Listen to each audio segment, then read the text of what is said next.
দখলদার ইসরায়েলি বাহিনী এবং লেবানন পুরোদমে যুদ্ধ চলছে, যার জেরে পৃথিবী এখন তৃতীয় বিশ্বযুদ্ধের দ্বারপ্রান্তে।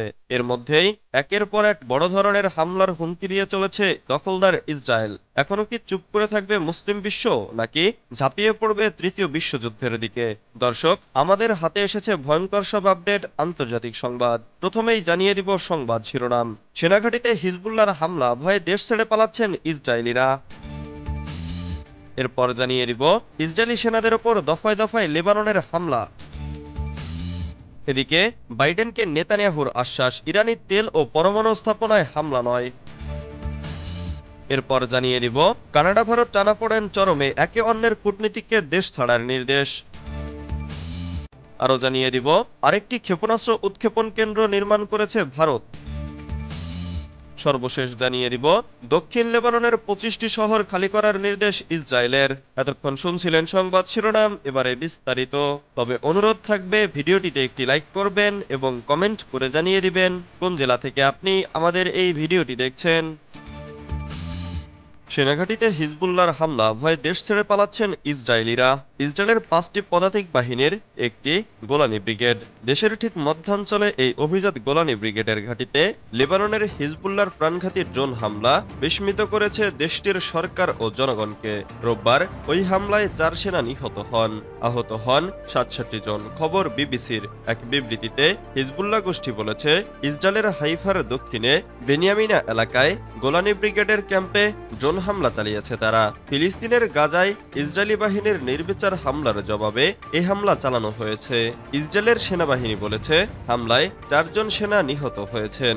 এটা ছিল গত 23 সেপ্টেম্বর থেকে ইসরায়েলি কোনো ঘাঁটিতে হওয়া সবচেয়ে প্রাণঘাতী হামলার ঘটনা। দেশটির সামরিক বাহিনীর মুখপাত্র রিয়ার অ্যাডমিরাল দানিয়েল হাগারি বলেছেন, তারা এ ঘটনা থেকে শিক্ষা নেবেন, ঘটনাটি তদন্ত করবেন। হামলার বিষয়ে হিজবুল্লাহ বলেছে, ইসরায়েলি প্রতিরক্ষা ব্যবস্থাকে ব্যস্ত রাখতে হাইফার উত্তরাঞ্চলে নাহারিয়া ও আক্রে এলাকায় বেশ কয়েকটি ক্ষেপণাস্ত্র হামলা চালিয়েছে তারা। সেই ফাঁকে এই ড্রোন হামলা চালানো হয়। একে মিশ্র অভিযান আখ্যা দিয়েছে সশস্ত্র গোষ্ঠীটি। ইসরায়েলি সেনাদের ওপর দফায় দফায় লেবাননের হামলা। ইসরায়েলি সেনাদের ওপর রকেট হামলা চালিয়েছে লেবাননের প্রতিরোধ যোদ্ধা হিজবুল্লাহ। দেশটিতে অন্তত 4 জায়গায় ইসরায়েলি সেনাদের নিশানা করে হামলা চালানো হয়েছে। মঙ্গলবার 15 অক্টোবর আল জাজিরার এক প্রতিবেদনে এ তথ্য জানানো হয়েছে। হিজবুল্লাহ জানিয়েছে, তারা দক্ষিণ লেবাননের খালেদ ওয়ারদেহ এবং মারোজ এলাকায় অভিযান চালানো ইসরায়েলি বাহিনীকে লক্ষ্যবস্তু করেছে। এছাড়া ইসরায়েলের অধিকৃত সেবা ফার্মের লেবানন সিরিয়া সীমান্ত আল সাদানা এবং কিরিয়াত আল নাক্কার এলাকাতেও সেনাদের নিশানা করা হয়েছে। হিজবুল্লাহর পক্ষ থেকে এ হামলা চালানোর কথা বলা হলেও এতে হতাহতের কোনো খবর তাৎক্ষণিক জানা যায়নি। এর আগে সোমবার বিবিসি জানায়, ইসরায়েলি সেনাবাহিনীর ক্যাম্পে হামলা চালিয়েছে লেবাননের প্রতিরোধ যোদ্ধা হিজবুল্লাহ। এতে ইসরায়েলের 4 সেনা নিহত হয়েছেন। এ সময় আহত হয়েছেন আরও অন্তত 60 জন। ইসরায়েলি প্রতিরক্ষা বাহিনী জানিয়েছে, ইসরায়েলের উত্তরাঞ্চলে একটি সেনা ক্যাম্পে এ হামলা চালানো হয়েছে। ড্রোন দিয়ে এ হামলা চালানো হয়। আইডিএফ আরও জানিয়েছে, ইসরায়েলের হাইফা শহর থেকে 33 কিলোমিটার দক্ষিণে বেনিয়ামিনা ঘাটির পাশেও হামলা হয়েছে। এতে ইসরায়েলের অন্তত 7 সেনা গুরুতর আহত হয়েছে। বাইডেনকে নেতানিয়াহুর আশ্বাস, ইরানি তেল ও পরমাণু স্থাপনায় হামলা নয়। ইসরায়েলি প্রধানমন্ত্রী বেনিয়ামিন নেতানিয়াহু যুক্তরাষ্ট্রকে আশ্বাস দিয়েছেন যে তার দেশ ইরানের সামরিক স্থাপনাগুলোর ওপর হামলা চালাবে। ইরানি পরমাণু বা তেল স্থাপনাগুলোকে টার্গেট করা হবে না। সংশ্লিষ্ট 2 কর্মকর্তার উদ্ধৃতি দিয়ে ওয়াশিংটন পোস্ট এ খবর প্রকাশ করেছে। গত সপ্তাহে টেলিফোনে বাইডেনের সাথে কথা বলার সময় নেতানিয়াহু এই আশ্বাস দেন বলে জানা গেছে। ইরান 1 অক্টোবর ইসরায়েলে ব্যালিস্টিক ক্ষেপণাস্ত্র হামলা করে। ইসরায়েল বলেছে, তারা এর প্রতিশোধ নেবে। যুক্তরাষ্ট্র চাচ্ছে এ নিয়ে উত্তেজনা যাতে না বাড়ে। এক কর্মকর্তা ওয়াশিংটন পোস্টকে বলেছেন, ইসরায়েলি প্রধানমন্ত্রী জানিয়েছেন যে তিনি এমনভাবে হামলা চালাবেন যাতে আসন্ন মার্কিন নির্বাচনে এর কোনো প্রভাব না পড়ে। উল্লেখ্য, জ্বালানি স্থাপনার ওপর হামলা হলে তা তেলের দাম বাড়িয়ে দিতে পারে। এতে করে যুক্তরাষ্ট্রের গ্যাসোলিন পাম্পগুলোতে ভোটারদের বেশি অর্থ গুনতে হবে। ফলে ভাইস প্রেসিডেন্ট কমলা হ্যারিসের জয়ী হওয়ার সম্ভাবনা কমে যাবে। আরেক কর্মকর্তা বলেন, ইসরায়েলকে যাতে দুর্বল না ভাবে তা নিশ্চিত করতে 5 নভেম্বরের নির্বাচনের আগেই ইসরায়েলি প্রতিশোধমূলক হামলাটি হবে। কানাডা ভারত টানাপোড়েন চরমে, একে অন্যের কূটনীতিককে দেশ ছাড়ার নির্দেশ। ভারতীয় হাই কমিশনার সহ 6 কূটনীতিককে বহিষ্কার করেছে কানাডা। সোমবার 14 অক্টোবর তাদের দেশ ছাড়ার নির্দেশ দেয় ওটাওয়া। শিখ নেতা হরদীপ সিং নিজ্জরের হত্যার সঙ্গে সংশ্লিষ্টতা এবং কানাডায় ভারতীয় ভিন্ন মতাবলম্বীদের লক্ষ্য করার বৃহত্তর প্রচেষ্টার অভিযোগে এই পদক্ষেপ নিয়েছে দেশটি, খবর রয়টার্সের। কানাডার পররাষ্ট্র মন্ত্রণালয় এক বিবৃতিতে বলেছে, নিজ্জার মামলায় এই 6 ব্যক্তির বিরুদ্ধে কানাডিয়ান পুলিশের যথেষ্ট স্পষ্ট এবং শক্ত প্রমাণ সংগ্রহ এবং অত্যন্ত বিবেচনার পরে তাদের বহিষ্কারের সিদ্ধান্ত নেওয়া হয়েছে। ওটাওয়ার এই পদক্ষেপের আগে কানাডার ভারপ্রাপ্ত হাই কমিশনার সহ দেশটির 6 জন কূটনীতিককে দিল্লি ছাড়তে বলে ভারত সরকার। কানাডা থেকে ভারতীয় হাই কমিশনার সঞ্জয় কুমার ভার্মাকে দেশে ফিরিয়ে আনার সিদ্ধান্ত জানানোর দিনে ভারতের পক্ষ থেকে এ ঘোষণা দেওয়া হয়। দিল্লির পক্ষ থেকে বলা হয়েছে, এ 6 কূটনীতিককে আগামী শনিবারের মধ্যে নিজ দেশে ফিরে যাওয়ার নির্দেশ দেওয়া হয়েছে। কূটনৈতিক দ্বন্দ্ব নিয়ে 2 কমনওয়েলথভুক্ত দেশের মধ্যে টানাপোড়েন আবারও নতুন করে দেখা দিল। অবশ্য নিজ্জর নিহত হওয়ার পর 2023 সালে কানাডার প্রধানমন্ত্রী জাস্টিন ট্রুডো সে দেশের সংসদে ওই হত্যার সঙ্গে ভারত জড়িত বলে সন্দেহ প্রকাশ করেছিলেন। এ নিয়ে তখন থেকেই 2 দেশের সম্পর্কে ব্যাপক অবনতি হয়। এমনকি ভারত থেকে কানাডার কয়েক ডজন কূটনীতিককে প্রত্যাহার করতে চাপ দেয় নয়াদিল্লি। এছাড়া কানাডার নাগরিকদের জন্য ভিসা সেবা স্থগিত করে দেয় ভারত সরকার। দক্ষিণ লেবাননের 25টি শহর খালি করার নির্দেশ ইসরায়েলের। লেবাননে হামলা অব্যাহত রেখেছে ইসরায়েলি সামরিক বাহিনী। বিমান হামলার পাশাপাশি তারা স্থলপথেও হামলা চালাচ্ছে। এমন অবস্থায় দক্ষিণ লেবাননের 25টি শহর খালি করার নির্দেশ দিয়েছে ইসরায়েল। এসব শহরের বাসিন্দাদের অবিলম্বে তাদের বাড়িঘর ছেড়ে উত্তর দিকে চলে যেতে নির্দেশও দেওয়া হয়েছে।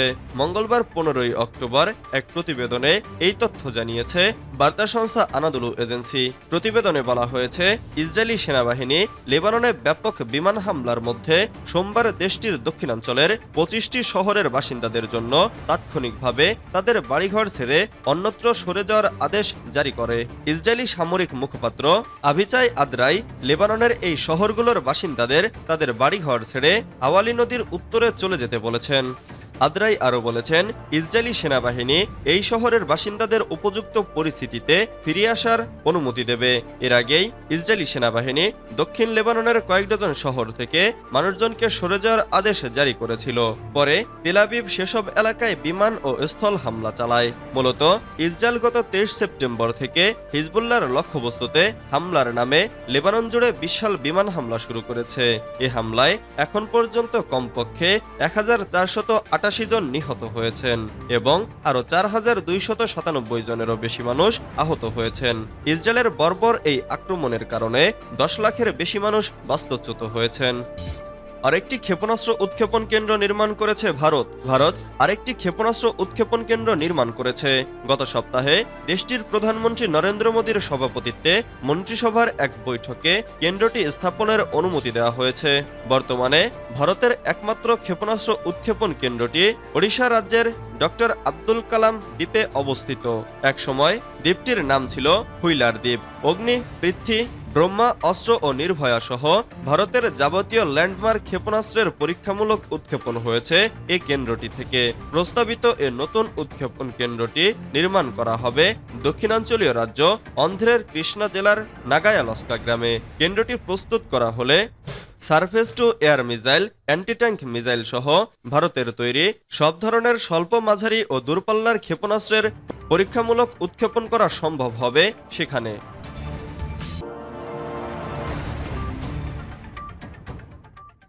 দখলদার ইসরায়েলি বাহিনী এবং লেবানন পুরোদমে যুদ্ধ চলছে, যার জেরে পৃথিবী এখন তৃতীয় বিশ্বযুদ্ধের দ্বারপ্রান্তে।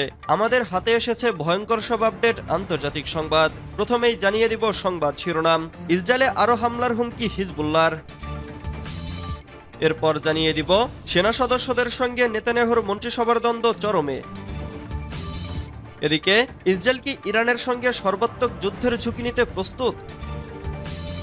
এরপর জানিয়ে দিব লেবাননে হামলা হলে ইসরায়েলেও হবে হিজবুল্লাহর হুমকি। আরও জানিয়ে দিব বোমাতঙ্কে নিউইয়র্কগামী ভারতীয় ফ্লাইটের জরুরি অবতরণ। সর্বশেষ জানিয়ে দিব, সুদানে বাজারে বিমান হামলায় নিহত 23। এতক্ষণ শুনছিলেন সংবাদ শিরোনাম, এবারে বিস্তারিত। তবে অনুরোধ থাকবে ভিডিওটিতে একটি লাইক করবেন এবং কমেন্ট করে জানিয়ে দিবেন কোন জেলা থেকে আপনি আমাদের এই ভিডিওটি দেখছেন। ইসরায়েলে আরও হামলার হুমকি হিজবুল্লাহর। ইসরায়েলে আরও হামলার হুমকি দিয়েছে লেবাননের ইরান সমর্থিত সশস্ত্র গোষ্ঠী হিজবুল্লাহ। সংগঠনটি বলেছে, ইসরায়েলি বাহিনী লেবাননে তাদের হামলা অব্যাহত রাখলে তারাও ইসরায়েলে আরও হামলা চালাবে। ফরাসি বার্তা সংস্থা এএফপি জানিয়েছে, রোববার 13 অক্টোবর ইসরায়েলের হাইফার কাছে একটি সেনাঘাঁটিতে ড্রোন হামলা চালিয়ে 4 ইসরায়েলি সেনাকে হত্যা করেছে হিজবুল্লাহ। এই হামলায় আহত হয়েছে অন্তত 70 জন। এরপর হিজবুল্লাহ ও ইসরায়েলি বাহিনীর মধ্যে উত্তেজনা আরও তীব্র হয়েছে। এমন পরিস্থিতিতে হিজবুল্লাহ আরও হামলা চালানোর হুমকি দিয়েছে। এক বিবৃতিতে হিজবুল্লাহ বলেছে, রোববার হামলার জবাবে ইসরায়েল যদি লেবাননে হামলা চালায় তবে আমরাও ইসরায়েলে আরও হামলা চালাবো। হিজবুল্লাহ দাবি করেছে, তাদের ড্রোনগুলো ইসরায়েলের আকাশ প্রতিরক্ষা ব্যবস্থা ফাঁকি দিতে পেরেছে। ইসরায়েলি রাডার তাদের শনাক্ত করতে পারেনি, ফলে তারা হাইফার দক্ষিণে বেনিয়ামিনা সেনা ক্যাম্পে নির্বিঘ্নে হামলা চালাতে পেরেছে। সেনা ক্যাম্পের সেখানে বিস্ফোরণ ঘটানো হয়েছে, যেখানে ইসরায়েলি বাহিনীর বেশ কয়েকজন কর্মকর্তা ও সদস্য উপস্থিত ছিলেন। সুদানে বাজারে বিমান হামলায় নিহত 23। সুদানের রাজধানী খার্তুমের একটি বাজারে সেনাবাহিনীর বিমান হামলায় অন্তত 23 জন নিহত হয়েছে। এ ঘটনায় আহত হয়েছে আরও 40 জনের বেশি। গত শনিবার চালানো এই বিমান হামলায় দক্ষিণ খার্তুমে আধাসামরিক র্যাপিড সাপোর্ট ফোর্সেস এর অধিকৃত প্রধান ঘাঁটিকে লক্ষ্যবস্তু করা হয়। সেখানকার কেন্দ্রীয় বাজার এবং কাছাকাছি একটি আবাসিক এলাকায়ও সে সময় বিমান হামলার ঘটনা ঘটে। নিহতদের মধ্যে ব্যবসায়ী, ক্রেতা ও স্থানীয় বাসিন্দারাও রয়েছেন। স্বেচ্ছাসেবক উদ্ধারকারীদের একটি স্থানীয় সংস্থা জানিয়েছে, আহতদের মধ্যে কয়েকজনের অবস্থা গুরুতর। বাজারটি সুদানের রাজধানীর একটি প্রধান ক্যাম্পের কাছাকাছি। সেখানে আধাসামরিক র্যাপিড সাপোর্ট ফোর্সেস সেনাবাহিনীর সঙ্গে লড়াই করছে। শুক্রবার থেকে খার্তুমের আশেপাশে ভয়ঙ্কর লড়াই শুরু হয়েছে। খার্তুমের বেশিরভাগ এলাকা আরএসএফ এর নিয়ন্ত্রণে। সেনাবাহিনী শহরের কেন্দ্র এবং দক্ষিণে বিমান হামলা চালাচ্ছে। প্রত্যক্ষদর্শীরা জানিয়েছেন, সেনাবাহিনী নিকটবর্তী ওমদুরমান থেকে খার্তুমের দিকে অগ্রসর হচ্ছে। লেবাননে হামলা হলে ইসরায়েলেও হবে হিজবুল্লাহর হুমকি। চলমান উত্তেজনার মধ্যে রোববার ড্রোন হামলা চালিয়ে ইসরায়েলের 4 সেনা সদস্যকে নিহত করেছে ইরান সমর্থিত গোষ্ঠী হিজবুল্লাহ। শুধু এ হামলা চালিয়েই থেমে নেই হিজবুল্লাহ। ইসরায়েলকে নতুন করে হামলার হুমকি দিয়েছে সংগঠনটি। ইসরায়েলকে এক হুমকিতে সশস্ত্র সংগঠন হিজবুল্লাহ জানিয়েছে, লেবাননে আক্রমণ অব্যাহত থাকলে তারাও ইসরায়েলে হামলা চালিয়ে যাবে। বার্তা সংস্থা এএফপি তাদের এক প্রতিবেদনে জানিয়েছে এমনটি। এর আগে হিজবুল্লাহ ইসরায়েলের মধ্যে চলমান উত্তেজনার মধ্যে রোববার হিজবুল্লাহর হামলার পর দেশটির শহর খিয়ামের পর ধোঁয়া ছড়িয়ে পড়ে, যা লেবাননের সীমান্তের কাছে মারজাউন থেকেও দেখা গেছে। হামলার পর ইসরায়েলের সামরিক বাহিনী বলেছে, হামলায় তাদের 4 সেনা নিহত হয়েছে, যা গত 23 সেপ্টেম্বরের পর ইসরায়েলের ঘাঁটিতে সবচেয়ে মারাত্মক হামলা। এই হামলাটি এমন সময় হয়েছে যখন ইসরায়েল লেবাননে হিজবুল্লাহর উপর আক্রমণ বাড়িয়েছে। ইসরায়েল কি ইরানের সঙ্গে সর্বাত্মক যুদ্ধের ঝুঁকি নিতে প্রস্তুত? বছরের পর বছর ধরে ইসরায়েল এবং ইরান সরাসরি সংঘর্ষ এড়িয়ে গেছে। ইসরায়েল গোপনে তেহরানের ক্ষতি করেছে। ইরানি কর্মকর্তা ইসরায়েলি গুপ্তহত্যার শিকার হয়েছে, যদিও এসবের দায় স্বীকার করেনি ইসরায়েল। অন্যদিকে ইরান তার মিত্রদের দিয়ে ইসরায়েলের ওপর আক্রমণ করিয়েছে, কিন্তু খুব কমই সরাসরি আক্রমণ করেছে। আর এখন উভয় দেশ সরাসরি দীর্ঘস্থায়ী এবং অত্যন্ত ব্যয়বহুল সংঘাতে লিপ্ত হতে প্রস্তুত বলে মনে হচ্ছে। ইরানের ক্ষেপণাস্ত্র হামলার পর পাল্টা হামলার হুমকি দিয়েছে ইসরায়েল, আর এতে মধ্যপ্রাচ্য জুড়ে যুদ্ধ ছড়িয়ে পড়ার আশঙ্কা দেখা দিয়েছে। আসলেই কি ইরানের সঙ্গে সর্বাত্মক যুদ্ধের ঝুঁকি নিতে প্রস্তুত ইসরায়েল? এ নিয়ে মার্কিন সংবাদ মাধ্যম দ্য নিউ ইয়র্ক টাইমস এক বিশেষ প্রতিবেদন প্রকাশ করেছে। প্রতিবেদনে বলা হয়েছে, ইসরায়েল যখন ইরানের সবচেয়ে শক্তিশালী মিত্র হিজবুল্লাহর স্থাপনা লক্ষ্য করে লেবাননে আক্রমণ চালায়, তখন ইসরায়েলের ওপর 6 মাসের মধ্যে দ্বিতীয় বৃহত্তম ক্ষেপণাস্ত্র হামলা চালায় ইরান। এর প্রতিক্রিয়ায় ইরানের ওপর সরাসরি এবং আরও বেশি শক্তিশালী আক্রমণ চালাতে ইসরায়েল প্রস্তুত বলেই মনে হচ্ছে। আবার ইরানও হুঁশিয়ারি দিয়েছে, ইসরায়েল আঘাত হানলে তারা ব্যাপক প্রতিশোধ নেবে। ইসরায়েলের জাতীয় নিরাপত্তা পরিষদে ইরানি কৌশলের সাবেক তত্ত্বাবধায়ক ইয়োএল গোজানস্কি বলেছেন, ইসরায়েলের সেনাবাহিনী, প্রতিরক্ষা বিশেষজ্ঞ, বিশ্লেষক এবং রাজনীতিবিদরা ঐক্যমত্যে পৌঁছেছে যে ইরানের আক্রমণের প্রতিক্রিয়ায় ইসরায়েলের শক্তিশালী জবাব দেওয়া উচিত। রোমাতস্কে নিউইয়র্কগামী ভারতীয় ফ্লাইটের জরুরি অবতরণ। নিউইয়র্কগামী একটি ফ্লাইটে বোমাতঙ্ক দেখা দেওয়ায় জরুরি অবতরণ করেছে ভারতীয় সংস্থা এয়ার ইন্ডিয়ার প্লেন। রবিবার গভীর রাতে প্লেনটি মুম্বাই থেকে উড্ডয়ন করেছিল। বোমাতঙ্ক ছড়াতেই প্লেনটির যাত্রাপথ পরিবর্তন করে দিল্লি বিমানবন্দরে জরুরি ভিত্তিতে অবতরণ করানো হয়। পরে যাত্রী ও বিমানকর্মীদের নিরাপদে বের করে আনা হয় প্লেন থেকে। আপাতত প্লেনটি দিল্লি বিমানবন্দরেই রয়েছে। সেটির ভেতরে কোথাও সন্দেহজনক কিছু রাখা আছে কিনা তা খতিয়ে দেখা হচ্ছে। প্লেনটিতে 239 জন আরোহী ছিলেন। এয়ার ইন্ডিয়ার একজন মুখপাত্র জানিয়েছেন, মুম্বাই থেকে উড্ডয়ন করা AI-119 ফ্লাইটে নিরাপত্তাজনিত একটি সতর্কবার্তা এসেছিল। সেই কারণে প্লেনটিকে জরুরি ভিত্তিতে দিল্লিতে অবতরণ করানো হয়। এরপর যাত্রীদের প্লেন থেকে নামিয়ে আনা হয়। বর্তমানে তারা দিল্লি বিমানবন্দরের টার্মিনালে অপেক্ষা করছে। প্রাথমিকভাবে জানা গেছে, সোমবার দিবাগত রাত 2টার দিকে এয়ার ইন্ডিয়ার ফ্লাইটটি মুম্বাইয়ের ছত্রপতি শিবাজি বিমানবন্দর থেকে উড্ডয়ন করে। এর কিছুক্ষণের মধ্যেই বোমাতঙ্ক ছড়ায় ফ্লাইটটিতে। সঙ্গে সঙ্গে এয়ার ট্রাফিক কন্ট্রোল এর সঙ্গে যোগাযোগ করেন পাইলট। পরিস্থিতির কথা জানিয়ে জরুরি ভিত্তিতে অবতরণের অনুমতি চাওয়া হয়। সে অনুযায়ী প্লেনটিকে অবতরণ করানো হয় দিল্লি বিমানবন্দরে। সেনা সদস্যদের সঙ্গে নেতানিয়াহুর মন্ত্রিসভার দ্বন্দ্ব চরমে। সম্প্রতি একটি শর্ত দিয়ে ইসরায়েলি সেনাবাহিনীতে নিজেদের দায়িত্ব পালন করতে অস্বীকৃতি জানিয়ে চিঠি লেখেন দেশটির প্রায় 130 জন সৈন্য। এ নিয়ে ওই সেনা সদস্যদের সঙ্গে নেতানিয়াহুর মন্ত্রিসভার দ্বন্দ্ব বেড়েছে এবং তা চরমে পৌঁছেছে। ইসরায়েলি প্রধানমন্ত্রী বেনিয়ামিন নেতানিয়াহু এবং তার মন্ত্রিসভার কয়েকজন সদস্য ওই 130 সৈন্যের প্রতি কঠোর সমালোচনা করেছেন, যারা হামাসের সঙ্গে বন্দি বিনিময় চুক্তি না হওয়া পর্যন্ত সেবা দিতে অস্বীকৃতি জানিয়ে চিঠি লিখেছে। ইসরায়েলি সংবাদ মাধ্যম হারেজ জানিয়েছে, রোববার রাতে মন্ত্রিসভার বৈঠকে নিরাপত্তা বিষয়ে আলোচনাকালে নেতানিয়াহু এ বিষয়টিকে বল প্রয়োগ ও আইনের মাধ্যমে কঠোরভাবে মোকাবেলা করার আহ্বান জানিয়েছেন। তিনি এ সময় এই সৈন্যরা তাদের জাতীয় চেতনা হারিয়ে ফেলেছে বলেও মন্তব্য করেন। ইয়েমেনের প্রেস এজেন্সি জানাচ্ছে, এই বিষয়টা এমন এক সময় সামনে এলো যখন নেতানিয়াহুর চরমপন্থী মন্ত্রিসভার সদস্যদের ভূমিকা তুলে ধরা হচ্ছে, যারা কিনা বন্দি মুক্তি এবং ফিলিস্তিনিদের ওপর আগ্রাসন ও গণহত্যা বন্ধে চুক্তি করার পথে বাধা সৃষ্টি করেছে বলে ইসরায়েলি সৈন্যরা অভিযোগ তুলেছে।